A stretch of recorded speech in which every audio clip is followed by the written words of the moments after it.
உங்களுக்கு அமைதி உரித்தாக அன்பார்ந்தவர்களை மரியன்னையின் ஓராண்டில் வீடியோ வழி விவிலி வாசிப்பு திட்டத்தின் 32ஆம் நாளில் நாம் நுழைந்திருக்கிறோம்.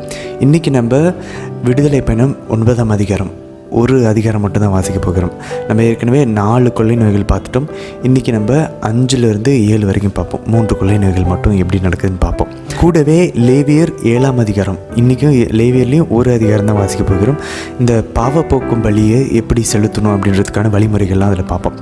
தொடர்ந்து நம்ம திருப்பாடலை வாசிச்சுட்டே இருக்கோம் இல்லையா. 49ஆம் அதிகாரம் இன்றைக்கி நம்ம வாசிப்போம். இதில் பாருங்கள், இன்றைக்கி நம்ம வாசிக்க போகிற இந்த விடுதலை பயணம் 9ஆம் அதிகாரத்துக்கு தொடர்புடையதாக இருக்கும். எப்படி எகிப்தியர்கள் அவங்களுடைய ஆடு மாடுகள், அவங்களுடைய நிலப்பரப்புகளில் இருக்கக்கூடிய அந்த விளைச்சல்கள், அதன் மேலே அவங்களுடைய நம்பிக்கையை வச்சுருந்தாங்க. அப்படி வைக்கிறவர்கள், அவங்க உடமை மேலே இருக்கிறவங்க கொள்ளை நோய்கள்னால முழுசாக அவங்க தாக்கப்படுவாங்க. ஆனால் நம்ம அவங்கள பார்த்து பயப்படக்கூடாது. அதாவது இஸ்ரேல் மக்கள் அவங்கள பார்த்து பயப்படக்கூடாது. நம்மளும் அப்படி நம்மளை சுற்றி இருக்கிறவங்க, அவங்களுடைய அரசியல் பலம், அவங்களுடைய செல்வாக்கு, அவங்களுடைய அதிகாரத்தின் மேலே நம்பிக்கை வச்சுருக்கவங்கள பார்த்து நம்ம பயப்பட வேண்டிய அவசியம் இல்லை. அதனுடைய நிலையற்ற தன்மையை பற்றி கூறக்கூடிய ஒரு ஞானம் நிறைந்த திருப்பாடலாக இன்றைக்கி நம்ம வாசிப்போம். இந்த திருப்பாடல்களில் யார் எழுதுனது? இது கோரா அப்படின்ற மோசேவை எதிர்த்த ஒரு இஸ்ரேல் ஜனத்தை சார்ந்தவர். அவருடைய புதல்வர்கள் எழுதினது தான் இந்த திருப்பாடல். கோரா மோசே வைத்தார். ஆனால் அவருடைய புதல்வர்கள் அதுக்கப்புறம் கோயில்களில், சால்மோனின் கோயில்களெல்லாம் அவர்கள் ரொம்ப முக்கியமான ஒரு வகையில் வழிபாட்டிலையும் இசையிலையும் அவங்க பங்கு வகித்தவர்கள். ஸோ அவங்க எழுதின திருப்பாடல் தான் இந்த திருப்பாடல் நம்ம தொடர்ந்து வாசித்து கொண்டு இருக்கிறோம். சரி, இன்றைக்கான வேலைவாசி பகுதிக்குள்ளே போகிறதுக்கு முன்னாடி ஒரு சில 3 விஷயங்களை பார்ப்போம். முதல் விஷயம், இன்றைக்கி வரக்கூடிய அந்த 5வது, 6வது, 7வது கொள்ளை நோய்களை ஞாபகப்படுத்தி மனப்பாடம் பண்ண ட்ரை பண்ணுவோம். முதல் கொள்ளை நோய் என்னது? நைல் நதி ரத்தமாக மாறியது. 2வது கொள்ளை நோய், அந்த நைல் நதியிலேருந்து எல்லா தவளைகளும் வெளியே வந்தது. 3வது கொசுக்கள். 4வது ஈசல்கள். ஓகே, இதுக்கெல்லாம் கொசு ஈசலுக்கெல்லாம் மயங்கலையா? அடுத்தது என்ன நடக்க போகுதுன்னு நம்ம பார்ப்போம் 5, 6, 7. ஸோ மனப்பாடம் பண்ண ட்ரை பண்ணுவோம். 2வது, மோசே எப்படி அந்த 7வது கொள்ளை நோயை நிறுத்தினார், அவர் எப்படி அதை நிறுத்தினார்னு சொல்லி கவனித்து வாசிப்போம். அது ரொம்ப முக்கியமானது. 3வது, நம்ம இந்த பாவம் போக்கும் பலிகளை பரிசுத்தம் இல்லாமல், சுத்தமாக இல்லாமல் அதை உண்டோம் என்றால் என்ன நடக்கும் அப்படின்னு சொல்லி இன்றைக்கி இறைவார்த்தை சொல்லுது அப்படின்றதையும் நம்ம கவனித்து கொண்டே வாசிப்போம். சரி, இன்றைய தினத்திற்கான இறை வார்த்தைக்குள்ளே போகிறதுக்கு முன்னாடி நாம் ஆண்டவரை இறைஞ்சி மன்றாடி அவருடைய அருளை வேண்டி நம் உள்ளே செல்வோம். தந்தை, மகன், தூய ஆவியாரின் பெயராலே ஆமேன். தந்தையாம் இறைவனை அழைத்து ஜெபிப்போம். அருள் நிறைந்த அன்னை மரியே வாழ்க, ஆண்டவரும் உடனே பெண்களுக்குள் ஆசை பெற்றவர் நீரே அம்மா. உம்முடைய திருவயிற்றின் கனியாகிய இயேசு கிறிஸ்துவும் ஆசை பெற்றவரே. புனித அன்னை மரியே, இறைவனின் தாயே, பாவிகளாக இருக்கிற எங்களுக்காக இப்பொழுதும் எங்கள் இறப்பின் வேலையிலும் வேண்டிக் கொள்ளும் அம்மா. ஆமேன். சுதனாகிய இறைவனை அழைத்து ஜெபிப்போம். அருள் நிறைந்த அன்னை மரியே வாழ்க, ஆண்டவரும் உடனே பெண்களுக்குள் ஆசை பெற்றவர் நீரே அம்மா. உம்முடைய திருவயிற்றின் கனியாகிய இயேசு கிறிஸ்துவும் ஆசை பெற்றவரே. புனித அன்னை மரியே, இறைவனின் தாயே, பாவிகளாய் இருக்கிற எங்களுக்காக இப்பொழுதும் எங்கள் இறப்பின் வேலையிலும் வேண்டிக் கொள்ளும் அம்மா. ஆமேன். தூய ஆவியானவரை அழைத்து ஜெபிப்போம். அருள் நிறைந்த அன்னை மரியே வாழ்க, ஆண்டவரும் உடனே பெண்களுக்குள் ஆசை பெற்றவர் நீரே. உம்முடைய திருவயிற்றின் கனியாகிய இயேசு கிறிஸ்துவும் ஆசை பெற்றவரே. புனித அன்னை மரியே, இறைவனின் தாயே, பாவிகளாய் இருக்கிற எங்களுக்காக இப்பொழுதும் எங்கள் இறப்பின் வேலையிலும் வேண்டிக் கொள்ளும் அம்மா. ஆமேன். விடுதலை பயணம் அதிகாரம் 9. மீண்டும் ஆண்டவர் மோசேயை நோக்கி பின்வருமாறு கூறினார்.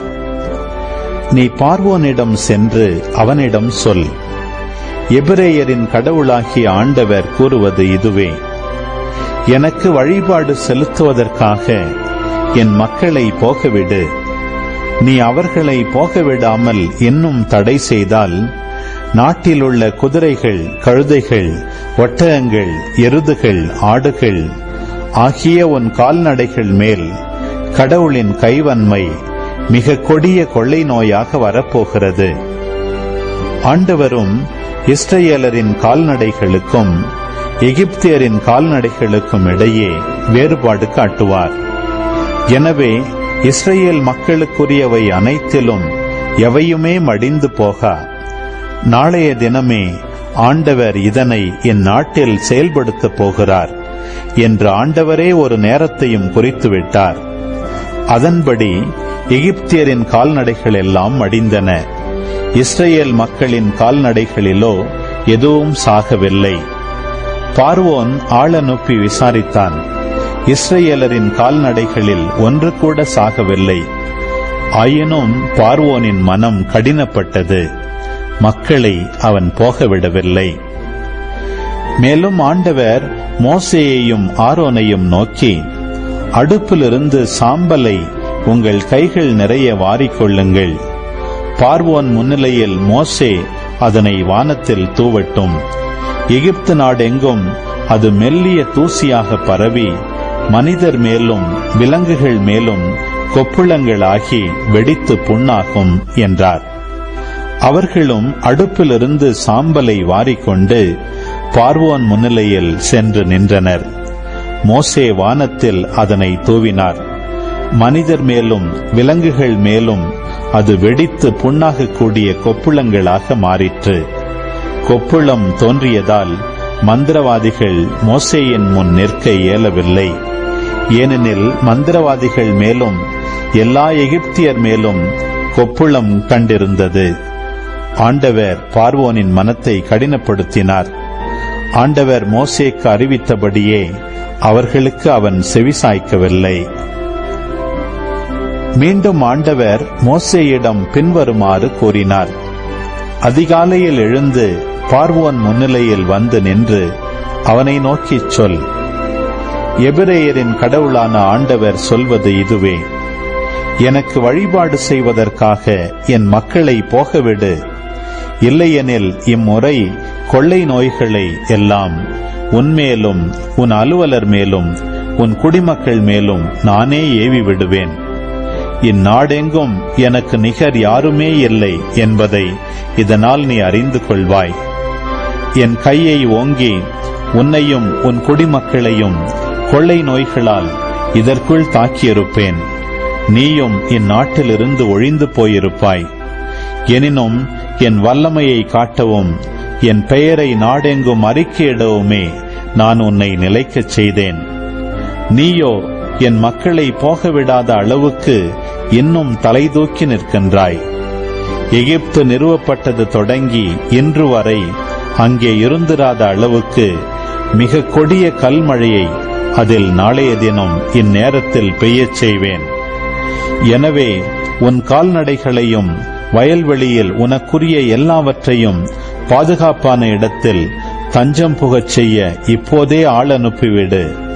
வீட்டிற்கு கொண்டு சேர்க்கப்படாமல் வயல்வெளியில் விடப்பட்ட மனிதர் அனைவர் மேலும் விலங்குகள் அனைத்தின் மேலும் கல்மழை பெய்ய எல்லோரும் மடிவர். பார்வோனின் அலுவலரில் ஆண்டவரின் வார்த்தையை மதித்தவர் தம் அடிமைகளையும் தம் கால்நடைகளையும் வீடுகளுக்குள் ஓட்டிவிட்டனர். ஆண்டவரின் வார்த்தையை மதிக்காதவர் தங்கள் அடிமைகளையும் கால்நடைகளையும் வயல்வெளியில் விட்டுவிட்டனர். ஆண்டவர் மோசேயை நோக்கி, எகிப்து நாடெங்கும் எகிப்து நாட்டில் உள்ள மனிதர் விலங்கு வயல்வெளியில் உள்ள பயிர் பச்சை இவற்றின் மேல் கல்மழை பொழியுமாறு உன் கையை வானோக்கி நீட்டு என்றார். மோசே தம் கோலை வானோக்கி நீட்டவே ஆண்டவர் இடி முழக்கங்களையும் கல்மழையையும் அனுப்பினார். நிலத்தில் நெருப்பு பாய்ந்து வந்தது. எகிப்து நாடெங்கும் கல்மழை பெய்வித்தார் ஆண்டவர். கல்மழை பெய்தது. ஒரு நாடாக எகிப்து உருவான காலம் தொடங்கி அந்நாள் வரை அங்கு இருந்திராத அளவு மிக கடுமையான கல்மழை பெய்ய அதனிடையே மின்னல் வெட்டி கொண்டிருந்தது. எகிப்து நாடு முழுவதிலும் மனிதர் முதல் விலங்கு வரை வயல்வெளியில் இருந்த அனைத்தையும் கல்மழை தாக்கியது. மேலும் வயல்வெளியில் பயிர் பச்சை யாவற்றையும் பாழ்படுத்தியது. வயல்வெளி மரங்கள் அனைத்தையும் முறித்தெறிந்தது. இஸ்ரேல் மக்கள் தங்கியிருந்த கோசேன் நிலப்பகுதியில் மட்டும் கல்மழை பெய்யவில்லை. பார்வோன் ஆள் அனுப்பி மோசேயையும் ஆரோனையும் கூப்பிட்டான். அவன் அவர்களை நோக்கி, நான் இம்முறை பாவம் செய்துவிட்டேன். ஆண்டவரே நீதியுள்ளவர், நானும் என் மக்களுமே தீயவர். எனவே ஆண்டவரிடம் மன்றாடுங்கள். இடி முழக்கங்களையும் கல்மழையையும் கடவுள் அனுப்பியது போதும். நான் உங்களை போக விடுவேன். இனிமேல் நீங்கள் தங்கவே வேண்டாம் என்றான். மோசே அவனை நோக்கி, நாளைக்கு வெளியே போன பின் நான் என் கைகளை ஆண்டவரை நோக்கி எழுப்புவேன். இடி முழக்கங்கள் ஓய்ந்து போகும், கல்மழையும் நின்றுவிடும். இதனால் இந்நாடு ஆண்டவருடையது என்பதை நீர் அறிந்து கொள்வீர். ஆனால் உம்மையும் உம் அலுவலரையும் பொறுத்தமட்டில் இன்னும் நீங்கள் கடவுளாகிய ஆண்டவர் திருமுன் அஞ்சி நடப்பதாகவே இல்லை என்பது எனக்கு தெரியும் என்றார். அப்போது சணல் பயிரும் வார்கோதுமை பயிரும் அடிபட்டு போயின. வார்கோதுமை கதிர்விட்டிருந்தது, சணல் பூத்து இருந்தது. ஆனால் கோதுமையும் மாக்கோதுமையும் அடிபட்டு போகவில்லை, ஏனெனில் அவை பின்னர் கதிர்விடுவன. மோசே பார்வோனை விட்டகன்று நகருக்கு வெளியே வந்தார். தம் கைகளை ஆண்டவர் பால் நீட்டினார். உடனே இடி முழக்கங்களும் கல்மழையும் ஓய்ந்தன. நாட்டில் மழை பெய்வதும் நின்றது. மழையும் கல்மழையும் இடி முழக்கங்களும் ஓய்ந்து போனதை கண்டான் பார்வோன். ஆயினும் அவன் மேலும் தொடர்ந்து பாவம் செய்தான். தன் மனத்தை கடினப்படுத்திக் கொண்டான். அவனைப் போலவே அவனது அலுவலரும் நடந்து கொண்டனர்.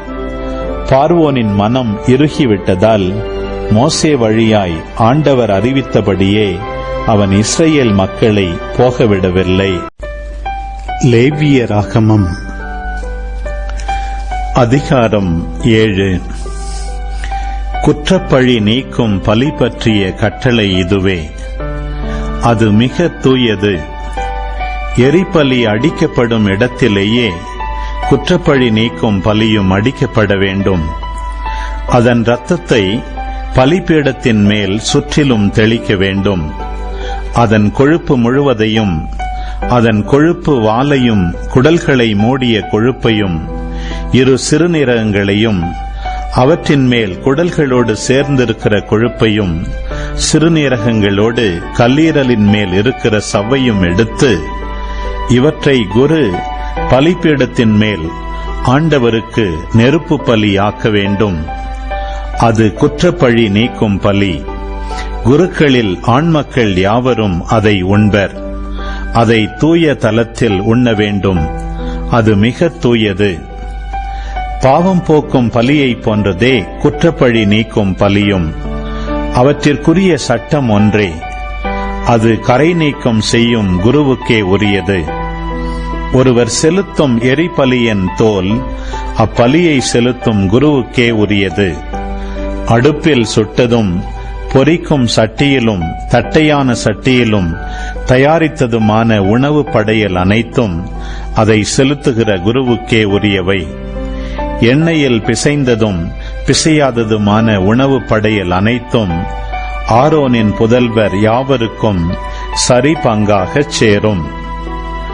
ஆண்டவருக்கு ஒருவர் செலுத்தும் நல்லுறவு பலி பற்றிய சட்டம் இதுவே.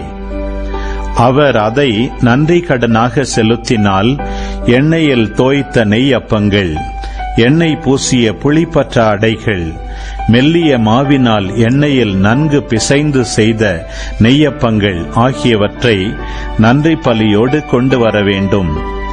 புளித்த மாவினால் செய்த நெய்யப்பங்களை நன்றி கடனாக செலுத்தும் நல்லுறவு பலியை தமது நேர்ச்சையாக அவர் கொண்டு வருவார்.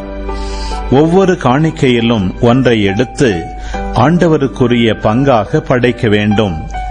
இப்பொருள்கள் நல்லுறவு பலியின் இரத்தத்தை தெளிக்கும் குருவுக்கே உரியவை. நன்றி கடனாக செலுத்தும் நல்லுறவு பலியின் இறைச்சி படைக்கப்படும் நாளில் உண்ணப்பட வேண்டும். விடியும் மட்டும் அதில் எதையும் மீதி வைக்கலாகாது. அவர் செலுத்தும் நேர்ச்சை பலி ஒரு பொருத்தனையாகவோ தன்னார்வ பலியாகவோ இருந்தால் அதை படைக்கும் நாளிலும் எஞ்சியதை மறுநாளிலும் உண்ணலாம். பலி இறைச்சியில் எஞ்சியிருப்பதெல்லாம் 3ஆம் நாளில் நெருப்பால் எரிக்கப்பட வேண்டும்.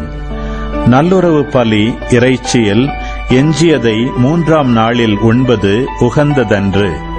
அதை செலுத்தினவருக்கும் அது பயனளிக்காது. அது அருவருப்பானது. அதை உண்பவர் தம் குற்றப்பழியை சுமப்பார். தீட்டான எந்த பொருளிலாவது அந்த இறைச்சி பட நேர்ந்தால் அதை உண்ணலாகாது, அதை நெருப்பில் எரிக்க வேண்டும். மற்ற இறைச்சியையோ தூய்மையாயிருக்கிறவர் எவரும் உண்ணலாம். தீட்டுப்பட்ட ஒருவர் ஆண்டவரின் நல்லுறவு பலியின் இறைச்சியை உண்பாராகில் அவர் தம் இனத்தாரிலிருந்து விலக்கப்பட்டவர் ஆவார். தீட்டான எதையும், தீட்டுப்பட்ட மனிதரையோ கால்நடையையோ தீட்டான ஊர்வனவற்றையோ ஒருவர் தீண்டியவராக இருந்து ஆண்டவருக்கு படைக்கும் நல்லுறவு பலி இறைச்சியை உண்டால் அவர் தம் இனத்தாரிலிருந்து விலக்கப்பட்டவர் ஆவார். ஆண்டவர் மோசேயிடம் உரைத்தது: நீ இஸ்ரவேல் மக்களிடம், மாடு, ஆடு, வெள்ளாடு இவற்றின் கொழுப்பை நீங்கள் உண்ணலாகாது. தானாய் செத்ததின் கொழுப்பையும் பீருண்டதின் கொழுப்பையும் வேறு செயல்களுக்கு பயன்படுத்தலாமே அன்றி நீங்கள் அதை ஒருபோதும் உண்ணலாகாது. ஏனெனில் ஆண்டவருக்கு நெருப்பு பலியாக படைக்கும் கால்நடையின் கொழுப்பை உண்கிற எவரும் தம் இனத்தாரிலிருந்து விலக்கப்பட்டவர் ஆவார். உங்கள் குடியிருப்புகள் எங்கும் பறவையின் இரத்தத்தையோ கால்நடைகளின் இரத்தத்தையோ வேறு எந்த இரத்தத்தையுமோ உண்ணலாகாது. இரத்தத்தை உண்ணும் எவரும் தம் இனத்தாரிலிருந்து விலக்கப்பட்டவர் ஆவார் என்று சொல். ஆண்டவர் மோசேயிடம் உரைத்தது: நீ இஸ்ரவேல் மக்களிடம், ஆண்டவருக்கு நல்லுறவு பலி செலுத்துபவர் தாம் செலுத்தும் நல்லுறவு பலியிலிருந்து ஆண்டவருக்குரிய நேர்ச்சையை கொண்டு வர வேண்டும். ஆண்டவருக்குரிய நெருப்பு பலியை அவரே கொண்டு வர வேண்டும். நெஞ்சு கரியையும் அதனோடு அதன் மேல் உள்ள கொழுப்பையும் ஆண்டவரின் திருமுன் ஆரத்தி பலியாக கொண்டு வர வேண்டும். குரு அந்த கொழுப்பை பலிபீடத்தில் எரிப்பார். நெஞ்சு கரியோ ஆரோனுக்கும் அவன் புதல்வர்க்கும் உரியதாகும். நல்லுறவு பலிகளில் வலது பின்னந்தொடையை குருவிடம் பங்காக கொடுக்க வேண்டும். ஆரோனின் புதல்வருள் நல்லுறவு பலியின் இரத்தத்தையும் கொழுப்பையும் செலுத்துகிறவனுக்கு வலது முன்னந்தொடை பங்காகச் சேரும்.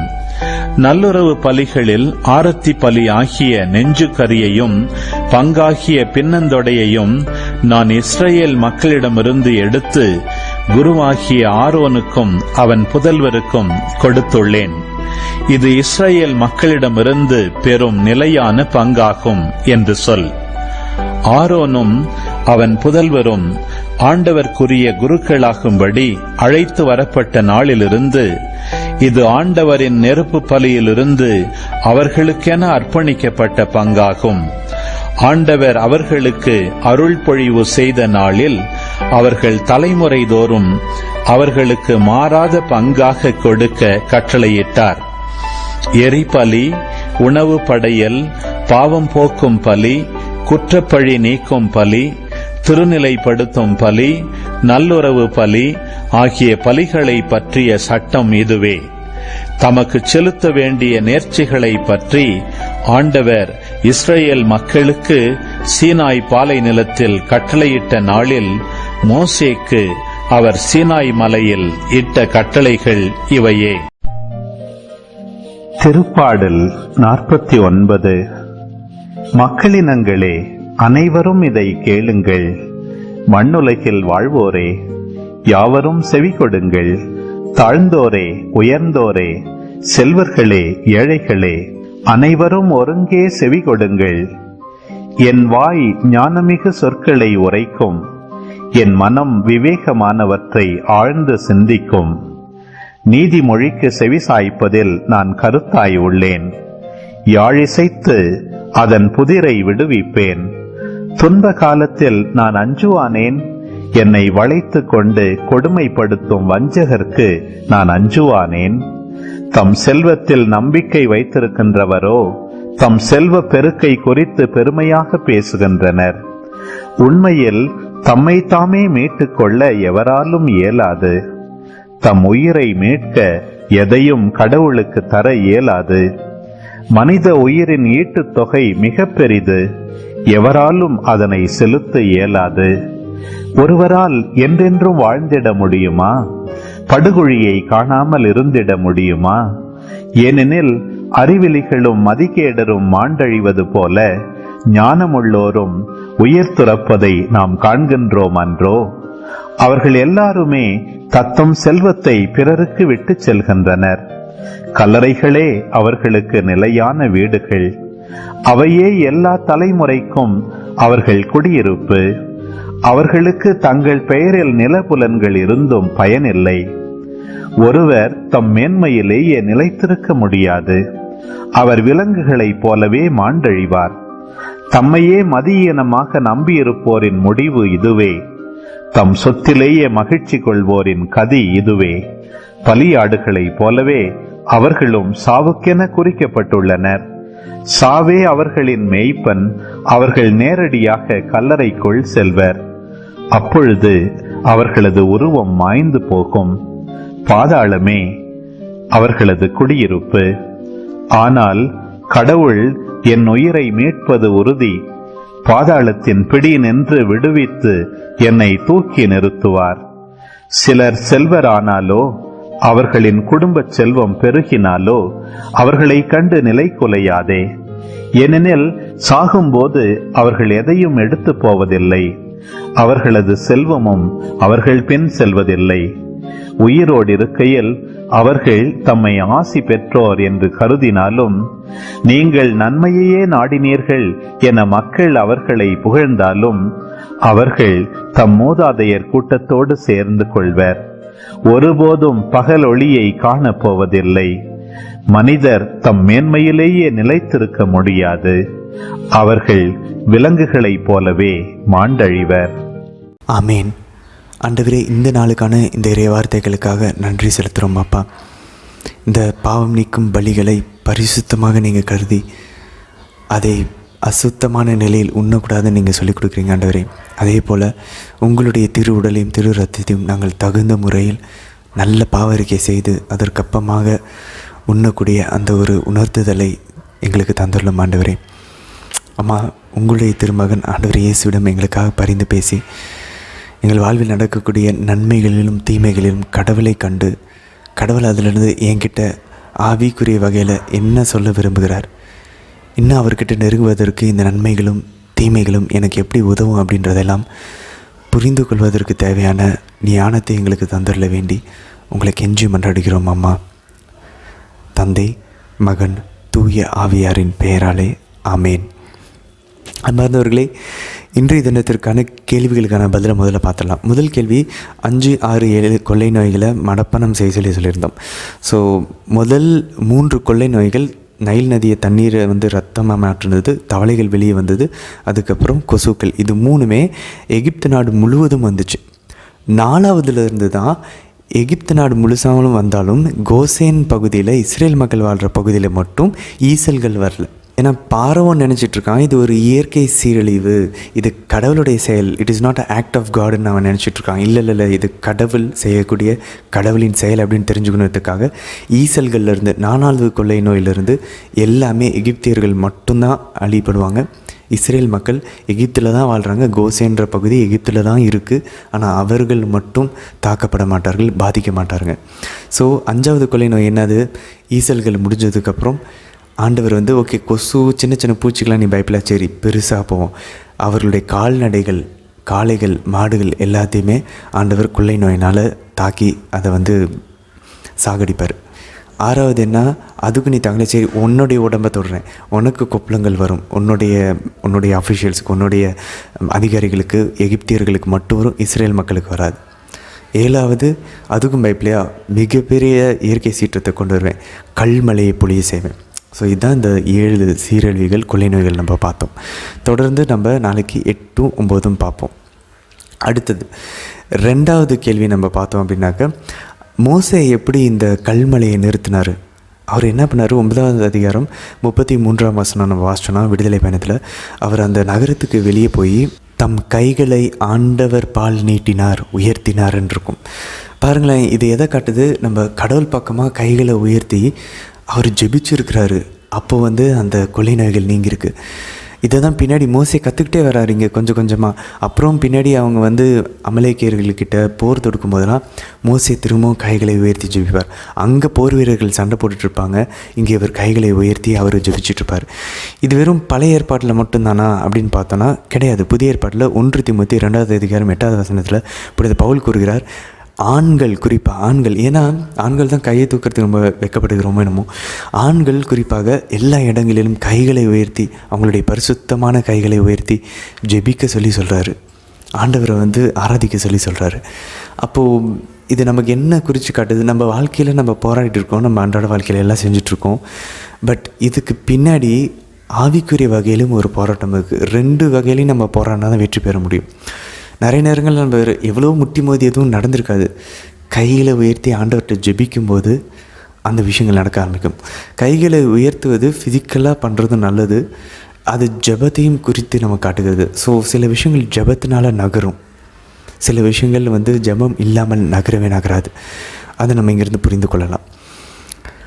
3வது, நம்ம அசுத்தமான நிலையில், தகுதியற்ற நிலையில் அந்த பலி பொருட்களை உண்டோம் அப்படின்னா என்ன நடக்கும் அப்படின்னு சொல்லி பார்த்தோன்னா, லேவியர் 7:20 வசனத்தில் கூறப்பட்டிருக்குது, அவர்கள் அந்த இஸ்ரேல் இனத்திலிருந்து விலக்கப்படுவார்கள் அப்படின்னு. ஒரிஜினல் கிரேக்கத்தில் இன்னொரு அர்த்தம் அதுக்குண்டு, தே வில் பி டெஸ்ட்ராய்டு, அவர்கள் முழுவதாக அழிக்கப்பட்டு விடுவார்கள் இருக்கு. அன்பார்ந்தவர்களே, பழைய ஏற்பாட்டில் ஆண்டவருக்கு செலுத்தப்பட்ட விலங்குகளுக்கு இவ்வளவு பரிசுத்தத்தை ஆண்டவர் கடைபிடிக்கணும்னு விரும்புகிறாருன்னா, 1வது வசனத்தில் பாருங்கள், குற்ற பலி நீக்கும் பலியை பற்றிய கட்டளை இதுவே, அது மிக தூயது.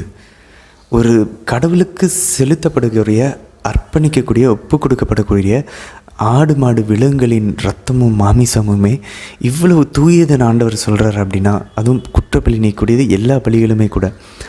அப்போ ஆண்டவரையே நம்ம அவருடைய உடலையும் ரத்தத்தையுமே திருப்பலியில் செலுத்தி அதை நம்ம உட்கொள்கிறோம் அப்படின்னா நம்ம எவ்வளோ பரிசுத்தமாக இருக்கணும். உடலில் இல்லை, உடல்லாம் இருக்கணும், அது வந்து நம்மளுடைய உடம்புக்கு நல்லது. பட் ஆன்மாவில் எவ்வளோ பரிசுத்தமாக இருக்கணும்.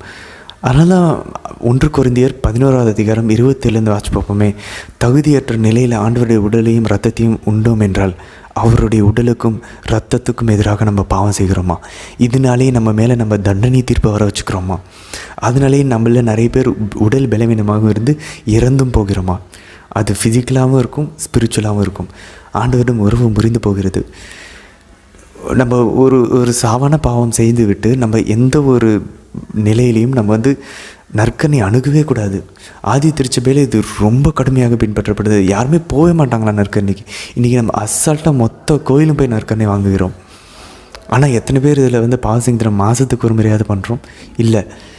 ஆண்டவர் மத்திய 5வது சொல்கிறாரு, உன் சகோதரனை பார்த்து நீ அறிவிலியேன்னு சொன்னால் நீ எரி நரகத்துக்கு, முட்டாளேன்னு சொன்னால் நீ தலைமை சங்க தீர்ப்புக்கும் எரி நரகத்திற்கும் தீர்ப்பாகுன்ற. அப்படின்னா நரகத்துக்கு போனால் என்ன அர்த்தம்? அது சாவான பாவம்னு அர்த்தம். It is a mortal sin, deadly sin. வாயில் முட்டாளேன்னு சொன்னோன்னா அந்த கோபம், நம்ம எத்தனை பேர் அந்த மாதிரி கோபப்பட்டிருப்போம்? அந்த மாதிரி எத்தனை விஷயங்கள் பார்க்கலாம். கண்ணால், சிந்தனையினால் பாவம் செய்து கொண்டிருக்கிறோம். ஆனால் நம்ம அதெல்லாம் சாவான பாவனே தெரியாத. நம்ம வந்து ஒரு விஷயம் சாவான பாவமாக இருக்கணும் அப்படின்னா அது சாவான விஷயமாக இருக்கணும். அப்போ அது 10 கட்டளை மீறினதாக இருக்கணும், 7 தலையான பாவங்களை மீறினதாக இருக்கணும். அடுத்தது அது நமக்கு சாவான பாவம் தெரிஞ்சிருக்கணும் அப்படின்னு சொல்லி திருச்சபை நமக்கு கூறுகிறது. நமக்கு எல்லாருக்குமே தெரியும் அது சாவான பாவம்னு. 3வது, அதை நம்ம முழு விருப்பத்தோடு செஞ்சுருக்கணும், டெலிபரேட் கன்சென்ட்டோடு செய்யணும். கத்தோலிக்க திருச்சபையின் மறைக்கல்வி இந்த 3 க்ரைட்டீரியாவை வைக்கிது, நம்ம வந்து ஒரு சாவான பாவம் செஞ்சுட்டோமா இல்லையான்னு.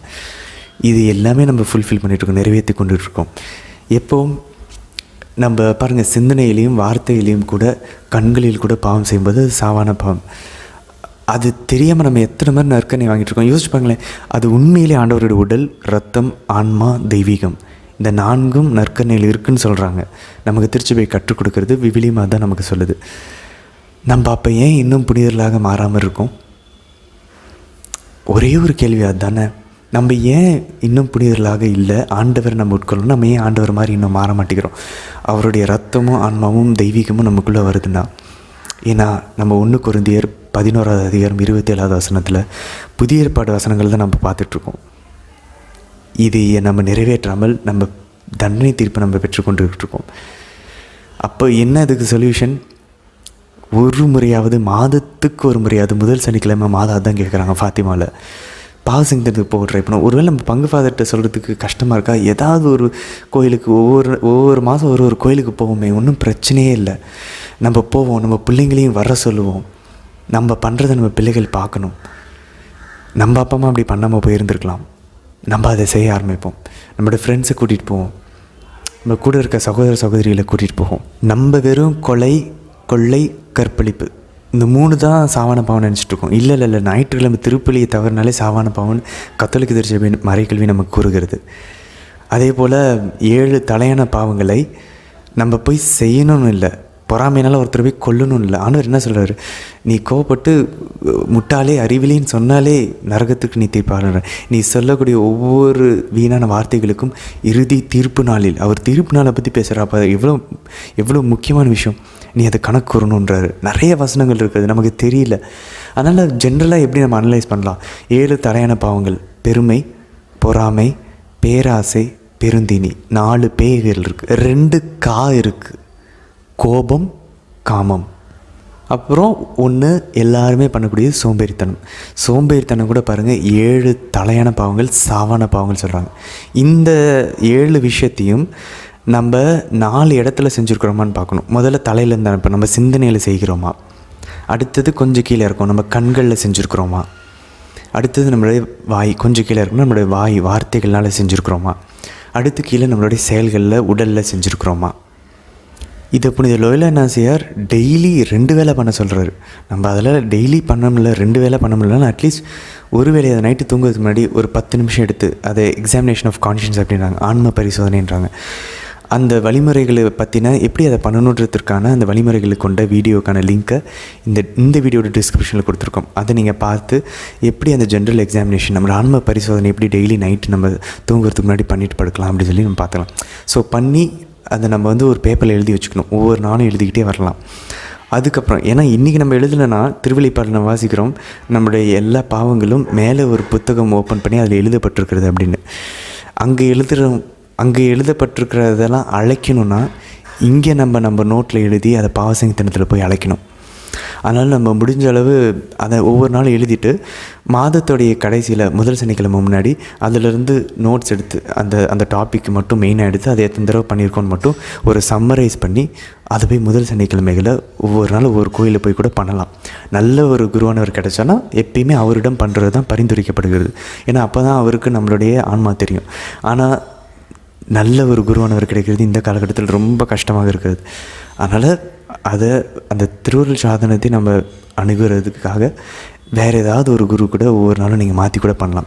அது புனித ஜான் போஸ்கோவே நமக்கு சொல்கிறார், உங்களுக்கு பண்ண பிடிக்கலையா வேறு ஒரு குருவர்கிட்ட போய் அதை பண்ணுங்கள், ஆனால் தயவு செஞ்சு பாவசிங்கத்தை பண்ணிடுங்கன்னு புனித ஜான் போஸ்கோ கூறுகிறார். இப்படி தகுந்த முறையில் தயாரிச்சுட்டு பரிசுத்தமாக பாவசிங்கனை பண்ணிவிட்டு உடனே போய் அழகாக அந்த திருப்பலியில் கலந்து பார்ப்போமே, ஓ மை காட், அந்த ஒரு அனுபவம் மாதிரி வேறு எப்பயுமே வராது. அந்த மாதிரி ஒரு பரிசுத்தத்தை நம்ம உணரவே மாட்டோம். நம்ம உண்மையிலேயே அது எப்போ இதெல்லாம் நம்ம ட்ரை பண்ணுவோன்னா, உண்மையிலேயே நான் என்னை உங்கள் விண்ணக தந்தை பரிசுத்தராய் நிறைவுள்ளவராய் பர்ஃபெக்டாக ஹோலியாக இருக்கிறது போல் நீங்களும் இருங்கள் சொல்லி ஆண்டவர் சொல்கிறத உண்மையிலே நம்ம கடைபிடிக்கணும், என்னோடய வாழ்க்கையை மாற்றிக்கணும்னு நம்ம நினைக்கும் போது இது எல்லாமே உண்மையுமே நம்ம பண்ண ஆரம்பிப்போம். அது அவ்வளோ ஹோலியாக இருக்கும். நம்ம பாவசங்கீதனம் பண்ணிட்டு போய் அந்த திருப்பலியில் கலந்து ஒவ்வொரு திருப்பலிக்கும் நற்கனை வாங்குகிறோம் அப்படின்னா திருப்பலியில் பாவத்தோடு கலந்துக்கலாம், அந்த பழியை நம்ம பாவத்துக்கு பரிகாரமாக ஒப்பு கொடுக்கலாம். பட் நற்கனை வாங்கும்போது நம்ம பாவசங்கீதனம் பண்ணிவிட்டு அதுக்கப்புறம் வாங்கிறதுக்கு முயற்சி செய்வோம் ஒவ்வொரு முறையும்.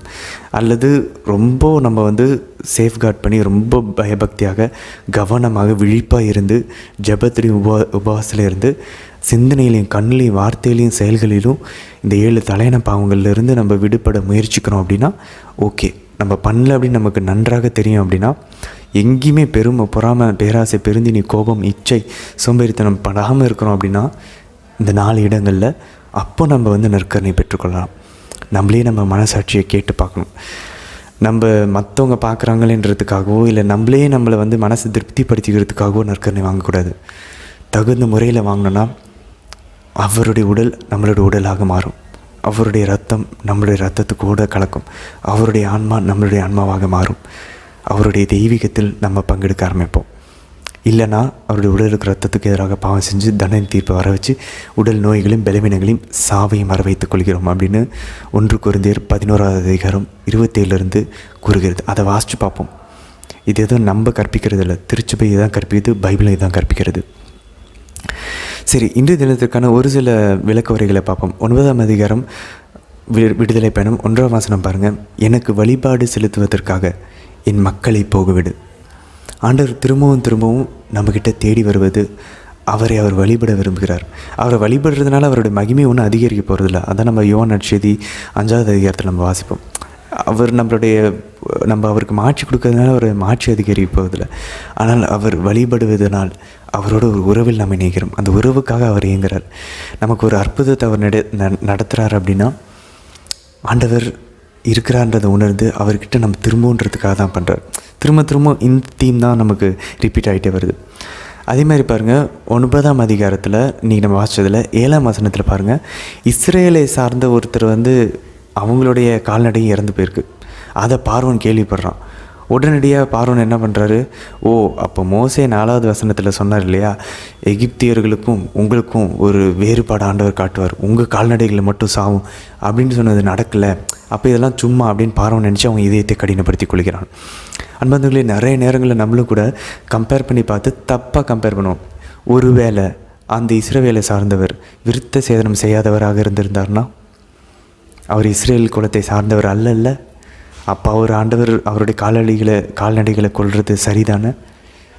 நமக்கு தெரியாது, பைபிள் அதை சொல்லலை. அப்படியே இருந்திருக்கலாம்னு நாம் கணிக்கலாம். அதனால் நிறைய விஷயங்கள் நம்ம இது கடவுளுடைய செயலாக இருக்காது, இது எல்லாருக்கும் தானே நடக்குது அப்படின்னு நம்ம நினச்சிட்டு போயிடவே கூடாது. ஒரு சில விஷயங்கள் கடவுள் தேர்ந்தெடுத்து நமக்காக செய்வார்.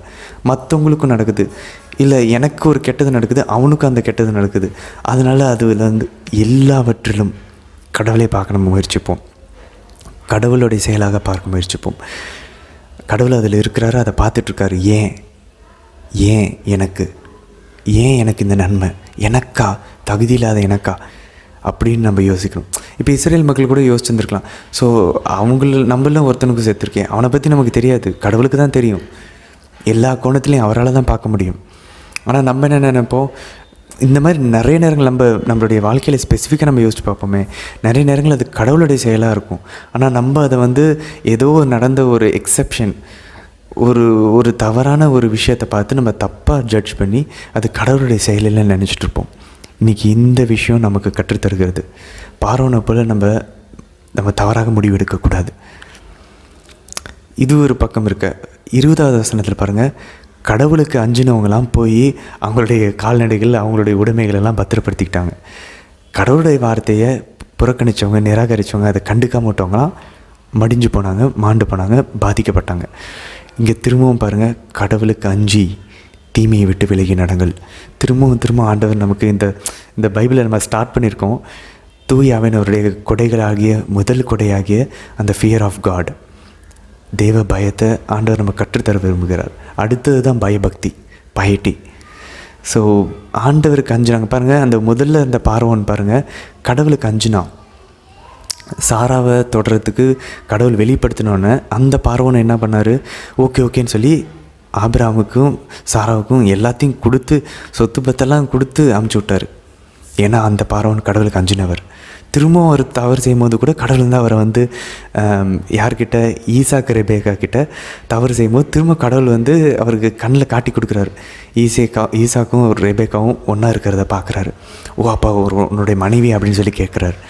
அப்போ பாருங்களேன், கடவுளுக்கு அஞ்சு வாழ்கிறவங்கள கடவுள் பாவம் செய்யாமல் ஒவ்வொரு டைம்லேயும் அவர் பேசுகிறாரு.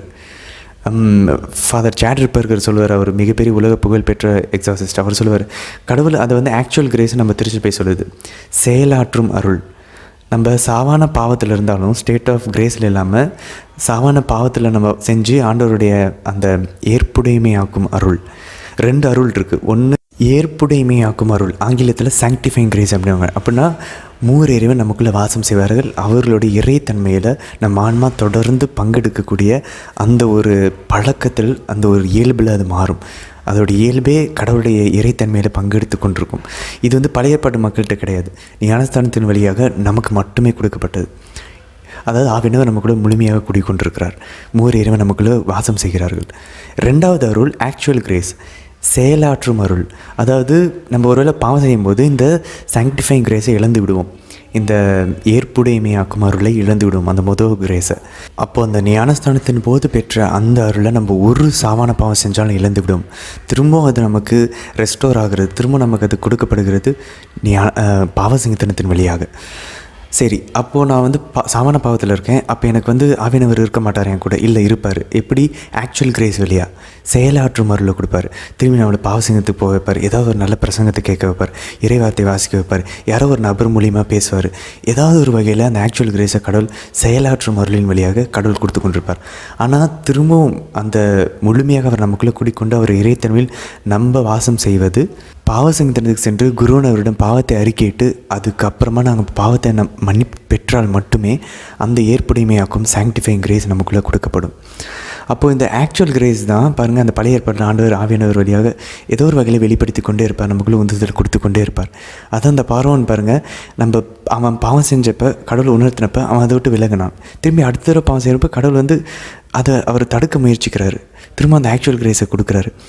அதே போல் தான் இந்த ஃபாதர் சாட்ரிப்பர் எக்ஸாஸ்டிஸ் கூறுகிறார், ஆண்டவர் இந்த ஆக்சுவல் கிரேஸை கொடுத்துக்கிட்டே இருப்பார்.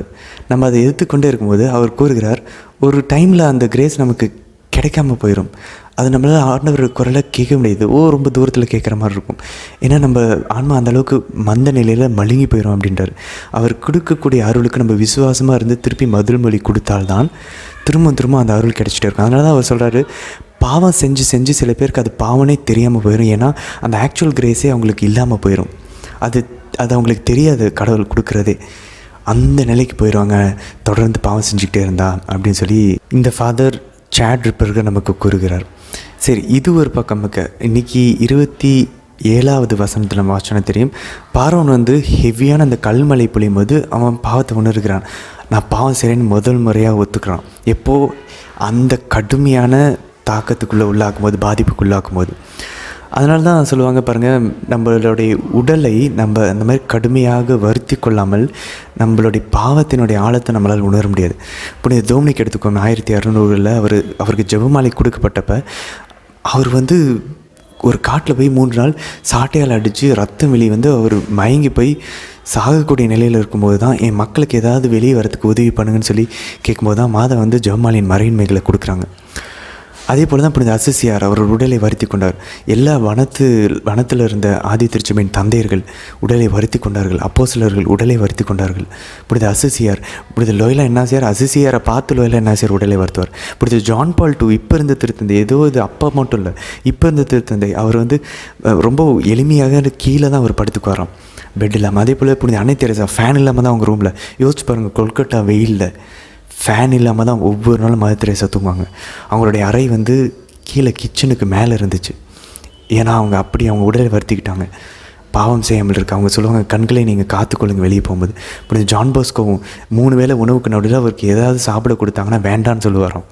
உடலை வருத்தி கொண்டார். இது பண்ணாமல் நமக்குள்ளே இருக்கக்கூடிய அந்த பார்வோன் அடங்க மாட்டான். ஆண்டவர் அதனால சொல்லுவார், ஒரு சில தீயாவிகள் ஜெபத்தினாலும் உபவாசத்தினாலும் அன்று அது வெளியே போகாது. நம்மளால் சாட்டையால் அடிச்சுக்க முடியலனாலும் பண்ணணும், பட் பண்ண முடியலனாலும் ஸ்டார்ட் பண்ணலாம். ஒரு சின்ன சின்ன விஷயங்களையும் ஸ்டார்ட் பண்ணலாம். முதல்ல நான்வெஜ்ஜை தவிர்க்கலாம், அப்புறம் ஸ்வீட்டுகளை தவிர்க்கலாம். அந்த கஷ்டங்களை வந்து தவிர்த்து பாவத்துக்கு பரிகாரமாக கொடுக்கலாம். இல்லை, இந்த பாவத்திலேருந்து நான் வெளியே வரத்துக்கு இந்த ஒரு செல்ஃப் டினையல், என்னை நான் வருத்தி கொள்ள போகிறேன். அதன் வழியாக என்னுடைய வில் பவர் ஸ்ட்ராங் ஆகும். ஃபஸ்ட்டு கஷ்டமாக இருக்கிற மாதிரி தான் இருக்கும். அதை நம்ம தொடர்ந்து பண்ண அது நமக்கு பழக்கமாக ஆக நம்மளுடைய வில் பவர் பலவீனப்படும், நம்மளுடைய விருப்பம் பலவீனப்படும்ன்றாங்க. அப்போது ஒரு சோம்பேறித்தனத்துக்கு நம்ம நோ சொல்லுவோம், அப்போது ஒரு இச்சையான பாவத்துக்கு நோ சொல்லுவோம், அப்போது ஒரு கோபத்துக்கு நோ சொல்லுவோம். இன்பங்களுக்கு நம்ம நோ சொல்ல ஆரம்பிச்சிட்டோன்னா பாவத்துக்கு இட்டு செல்லக்கூடிய இன்பங்களுக்கும் நம்ம நோ சொல்ல ஆரம்பிப்போம். அப்போ சாப்பாடுன்ற இன்பம், நான்வெஜ்ன்ற இன்பம், ஸ்வீட்டுன்ற இன்பம், ஒருவேளை உபவாசம் தூங்க ஆரம்பிக்கலாம். ஸோ இந்த மாதிரி விஷயங்கள் பண்ண நம்ம விருப்பம் பலப்பட ஆரம்பிக்கும். அப்போ ஈஸியாக பாவத்தை விட்டு நம்ம வெளியேறுவதற்கு பல வருடங்கள் ஆகலாம். இது பண்ண ஆரம்பித்த உடனே நடக்கும் நம்ம சொல்ல வரல, சில வருடங்கள் ஆகும். ஆனால் நம்ம ஸ்டெடியாக கொஞ்சம் கொஞ்சமாக முன்னேறி கொண்டே போவோம். அதான் சொல்லுவாங்க, இந்த 10 கொள்ளை நோய்கள் ஏன் ஆண்டவர் இப்படி பண்ணணும், ஒரே இதாக பண்ணக்கூடாது. இல்லை, ஆண்டவர் வந்து கொஞ்சம் கொஞ்சமாக, இதை நம்ம எங்கே வாசிக்கிறோம், ஆண்டவர் ஸ்டெப்பாக ஏன் பண்ணுறாரு அப்படின்னு பார்த்தோன்னா, சாலமோனின் ஞானம் 12வது அதிகாரம் 2வது வசனத்தில் நம்ம வாசனம் தெரியும். ஆகையால் தவறு செய்பவர்களை சிறிது சிறிதாக திருத்துகின்றீர். அவர்கள் எவற்றால் பாவம் செய்கிறார்களோ அவற்றை நினைவுபடுத்தி அவர்களை எச்சரிக்கின்றேன்.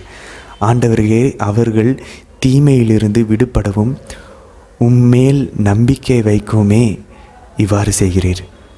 அப்போ கொஞ்சம் கொஞ்சமாக ஆண்டவர் நம்மை திருத்தி கொண்டே வருவார். அதனால் டைம் ஆகும், பட் கண்டிப்பாக இது ஒரு வாழ்நாள் பயணம் தான். ஆனால் நம்ம திரும்பி பார்த்தோன்னா 2 வருஷம் 3 வருஷம் 4 வருஷத்தில் இந்த உபவாசம் இருக்க ஆரம்பித்து டெய்லி 4 ஜெபமாலை ஜெபிக்க ஆரம்பித்து ஒரு 3-4 வருஷம் கழித்து திரும்பி பார்த்தோன்னா நம்ம நிறைய முன்னேறி வந்திருப்போம், நிறைய பரிசுத்தமாக இருப்போம், நிறைய கடவுள்கிட்ட நெருங்கி இருப்போம். நம்மளை வச்சு மற்றவங்கள கடவுள் நிறைய பேரை தொட்டுட்ருப்பார். இதெல்லாம் நம்ம பார்க்க ஆரம்பிப்போம். தொடர்ந்து பர்சிவியர் பண்ணணும். இது ஏதோ ஒரு நைட்டில் நடக்கக்கூடியதில்லை. இதை தொடர்ந்து நம்ம ஆண்டவர் அதனால் சொல்லுவார், இறுதி வரை நிலைத்திருப்பவர்களே மீட்பு பெறுவர். அதனால் தொடர்ந்து நிலைச்சிருக்க முயற்சிப்போம்.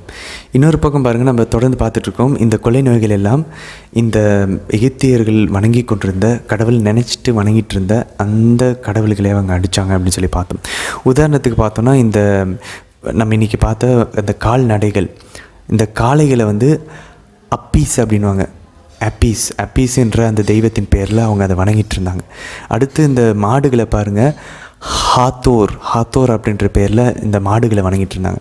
அதுங்களை எல்லாத்தையும் கொள்ளை நோய் கொண்டு அழித்து ஆண்டவர் சொல்கிறார், இதெல்லாம் என்னுடைய அதிகாரத்துக்கு உட்பட்டது, என்னுடைய படைப்புகள், படைத்தவன் நான் தான் அப்படின்னு சொல்லி ஆண்டவர் காட்டுகிறார். அடுத்து பாருங்கள், செக்கேமெட் அப்படின்றது இந்த குணப்படுத்தலின் பெண் தெய்வமாக அவங்க வணங்கினாங்க.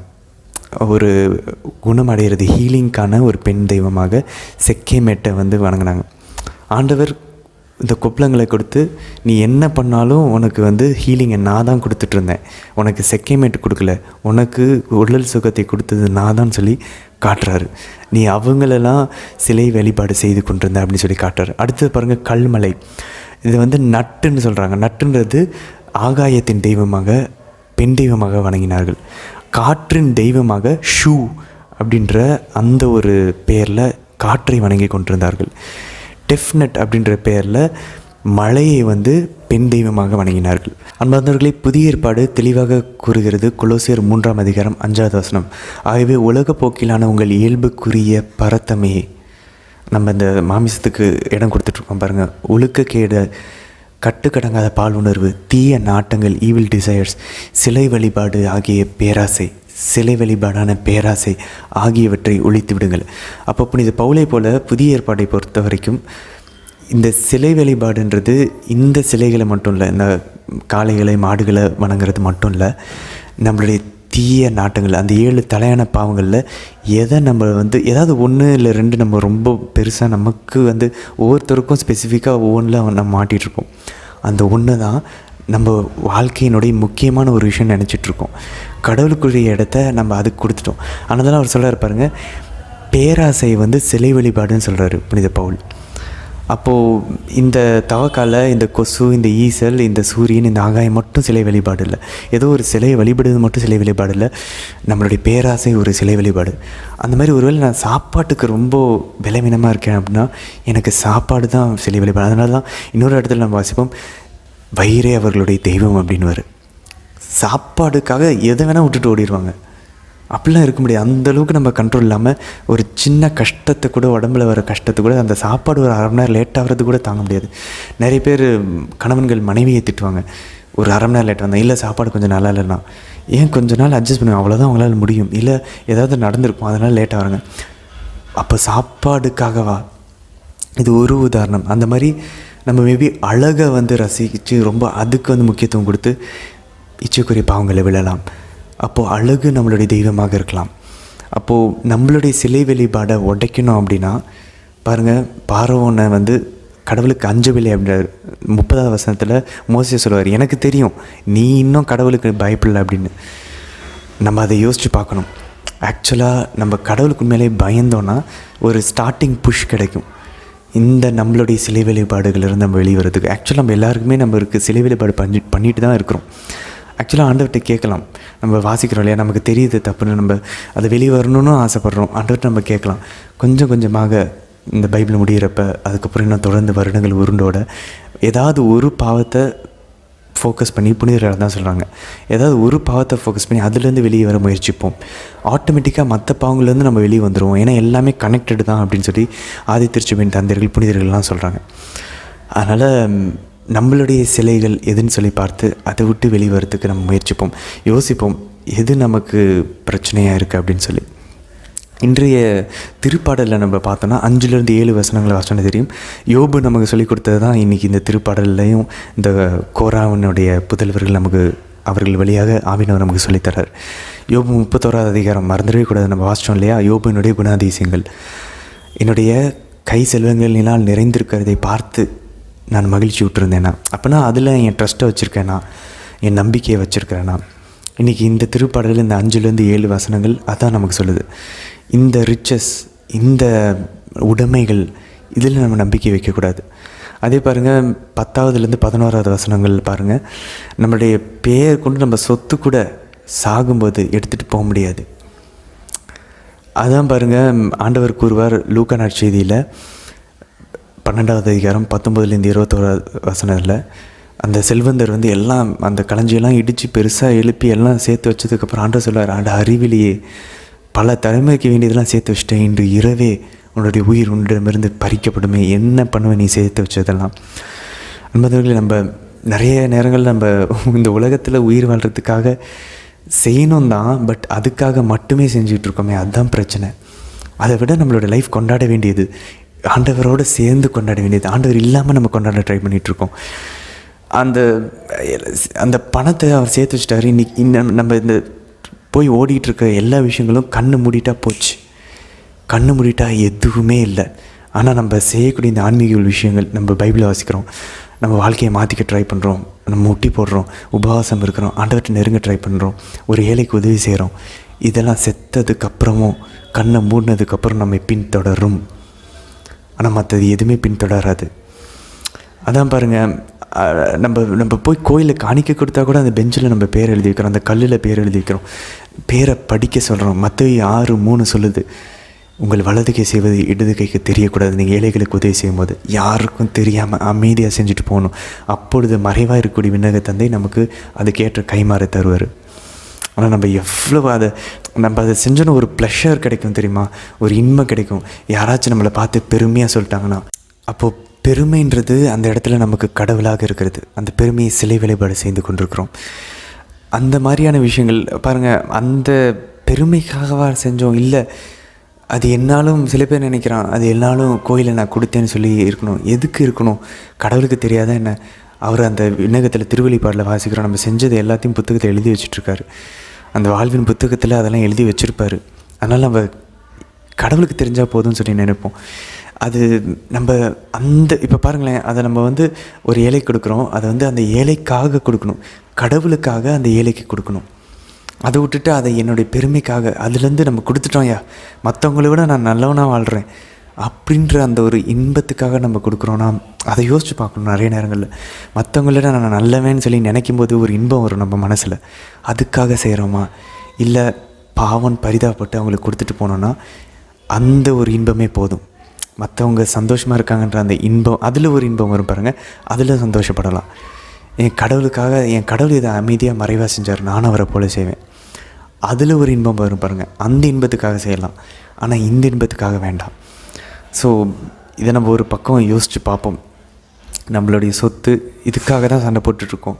நிறைய நேரங்களில் நம்மளுடைய கூட வேலை செய்கிறவங்க, நம்ம சகோதரர்கள் சகோதரிகள் அந்த சொத்துக்காக, இல்லை எனக்கு ஒரு உரிமையை கொடுக்கல அவங்களுக்கு மட்டும் கொடுத்துட்டாங்க, ஏன் பொறாமல், நமக்குரியதை கடவுள் கொடுப்பாரு அப்படி நம்ம அப்போ பாருங்கள், நம்ம நம்பிக்கை கடவுள் மேலே இருந்துச்சுன்னா நம்ம வாழ்க்கையில் நடக்கிற எல்லா விஷயங்களை பார்க்குற விதமே மாற ஆரம்பிக்கும்.